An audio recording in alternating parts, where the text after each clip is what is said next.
so আমি তোমালোকৰ পোহৰ প্ৰতিফলন আৰু প্ৰতিফলন পাঠটোৰ অনুশীলনী প্ৰশ্নোত্তৰবোৰ ডিসকাস কৰি আছিলো আৰু আজি আমি তোমালোকৰ অনুশীলনী কোৱেশ্চন নম্বৰ 6 ৰ পৰা কোৱেশ্চন নম্বৰ 9 লৈ ডিসকাস কৰিম ঠিক আছে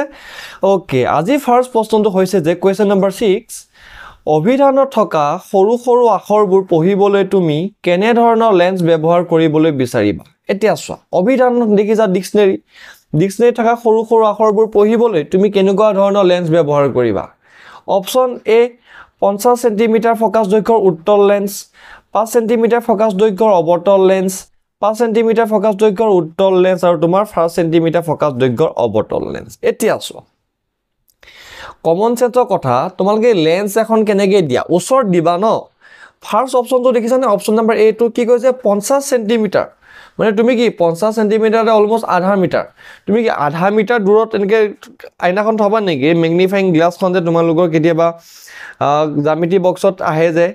এখন তুমি কি ইমান দূৰত দিবা নি এখন বলে ডিক্সনাৰীখন ইমান দূৰত দিবা নেকি তুমি নিদিয়া ন তো কি কৰিবা সেই ম্যাগনিফাইং গ্লাছখন তুমি কি কৰিবা ডিক্সনাৰীখন ওচৰত দিবা তো ফাৰ্স্ট অপচনটো ডাইৰেক্ট ভুল 50 সেন্টিমিটাৰ দূৰত আমি কেতিয়াও সেই গ্লাছখন থবই নোৱাৰো সেই লেন্সখন আমি কেতিয়াও থবই নোৱাৰো গল এতিয়া অপচন বি সি আৰু ডি বাকি আছে তুমি এটা কথা মনত কৰিছা নে নাই মই নাজানো যে তোমাৰ কি হয় অবতল লেন্সে সদায় থিয় প্ৰতিবিম্ব দিয়ে হয় কিন্তু অবতল লেন্সে দিয়া প্ৰতিবিম্বটো তোমাৰ কি হয় সৰু হয় লক্ষ্য বস্তুতকৈ সংকুচিত হয় এতিয়া তুমি যদি খালি চকুৰে দেখি আছা এই ম্যাগনিফাইং গ্লাছখন দিয়া পিছত যদি তুমি সৰুকেহে দেখা কিবা লাভ হ'ব নেকি ম্যাগনিফাইং গ্লাছখন তুমি কিয় দিছা ডাঙৰকে দেখিবলৈ হয় তুমি যদি এখন ইয়া দিউতে যদি আখৰখিনি আৰু সৰু তাতকৈ যদি সৰু দেখা তেতিয়া কিবা লাভ হ'ব জানো মানে আমি কি কৰো অবতল দাপোন দিব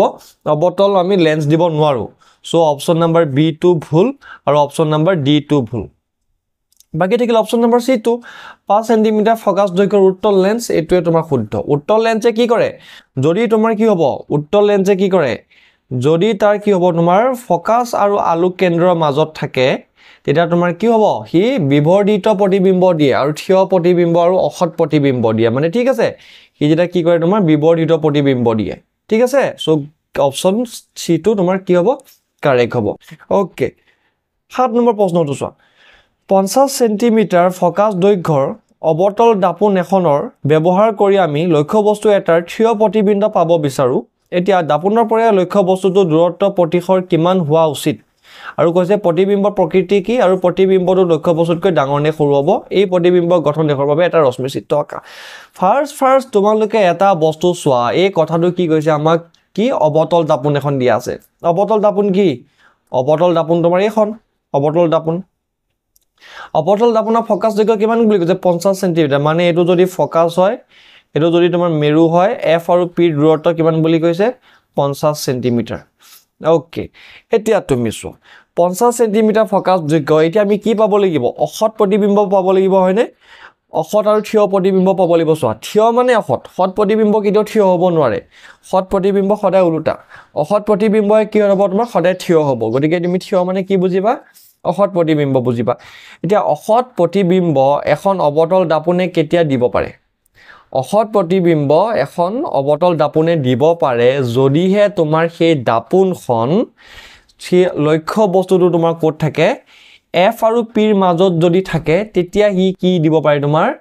বিবৰ্ধিত প্ৰতিবিম্ব দিব পাৰে যেটো থিয় হ'ব আৰু অসৎ হ'ব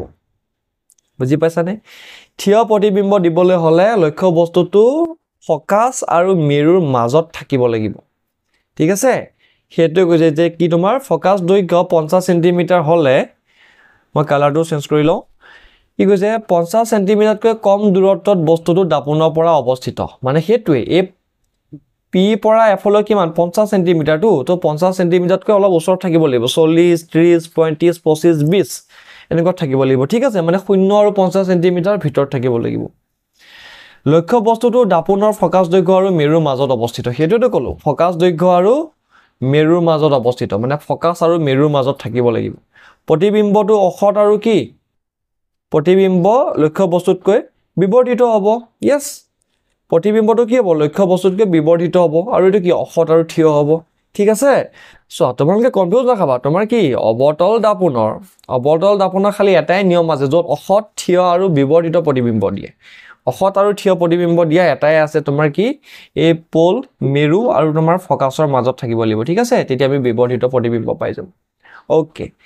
এতিয়া চোৱা তুমি 8টো তলত দিয়া পৰিস্থিতিসমূহত ব্যৱহাৰ কৰা দাপোনখনৰ প্ৰকাৰ লিখা এতিয়া আমি কি দাপোন ব্যৱহাৰ কৰোঁ চোৱা গাড়ী হেডলাইট যদি তোমালোকে ভৱিষ্যতলৈ ইঞ্জিনিয়াৰ হোৱা তেতিয়া তোমালোকে এইবোৰ বস্তু জানিব লাগিব এতিয়া গাড়ী হেডলাইটত আমি কি ব্যৱহাৰ কৰোঁ চোৱা গাড়ী হেডলাইটত আমি ব্যৱহাৰ কৰোঁ অৱতল দাপোন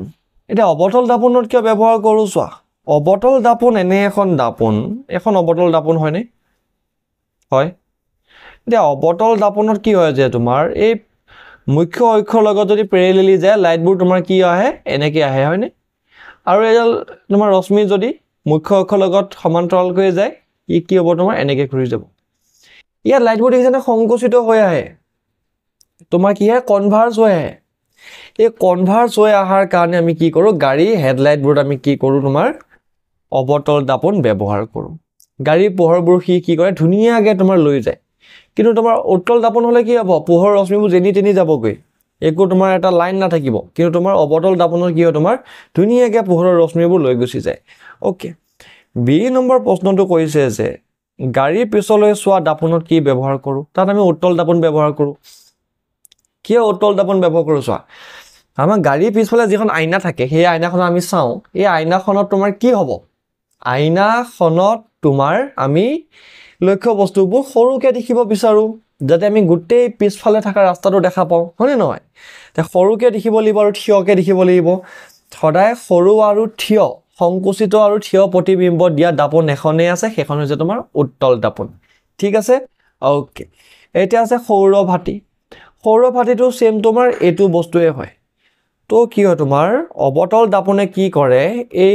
ৰশ্মিবোৰ কি কৰি দিয়ে তোমাৰ কনভাৰ্জ কৰি দিয়ে আৰু সৌৰভাটিত কি হ'ব তোমাৰ ৰশ্মিবোৰ কি হ'ব লাগিব তোমাৰ কনভাৰ্জ হ'ব লাগিব হয় নাই গতিকে এনসাৰ কি আছে তোমাৰ সৌৰভাটিত প্ৰতিফলক হিচাপে অৱতল দাপোন ব্যৱহাৰ কৰা হয় মানে তোমাৰ কি হয় সৌৰতাতিত অৱতল দাপোন আৰু তোমাৰ কি হ'ব গাড়ী হেডলাইটত অৱতল দাপোন কিন্তু গাড়ী পিছফালে চোৱা দাপোনত কি থাকে তোমাৰ উত্তল দাপোন থাকে কিয় থাকে বিকজ আমি গাড়ীত যেতিয়া বহু